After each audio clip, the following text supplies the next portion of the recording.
Hey gang, you know these times when someone higher up in your workplace implements a new idea that is supposed to make everything better and inflate their ego in some way, but because nobody involved with creating it used their critical thinking skills to see the glaring flaws in the logic, and even if they get a little bit of resistance from the people under them, it gets implemented anyway, because the higher-ups treat their ideas as babies that cannot be insulted in any way, and there are enough yes-sayers in the world to get even the dumbest idea going, and of course that idea miserably fails. And it is fun to see people who are absolutely full of themselves live through the cognitive dissonance of reality and the inflated picture they have of themselves. That reminded me of two examples from history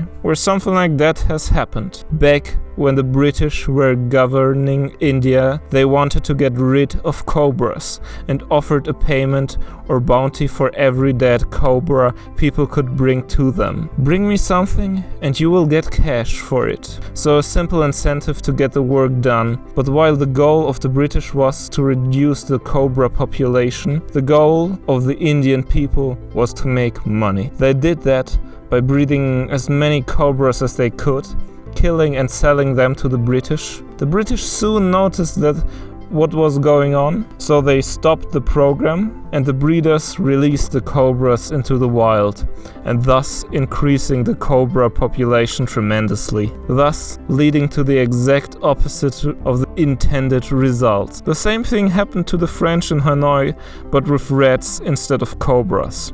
Another example from history, also including the British, was back in the day, doctors and scientists in Britain were only allowed to use executed criminals for surgeon training and fun stuff like that. It was against the law to use the bodies of law-abiding, God-fearing British people. But the demand was way higher, so a few citizens, worried about the education of doctors, dug up corpses and also killed a bunch of people to sell the dead to the universities and to some rich people for some reason, which was not an ideal outcome. This all ended, however, with the Anatomy Act of 1832 that opened up other ways for surgeons to get their corpses, and it made it not financially viable to sell corpses. So what do we learn from all of this? Maybe that the incentives we give people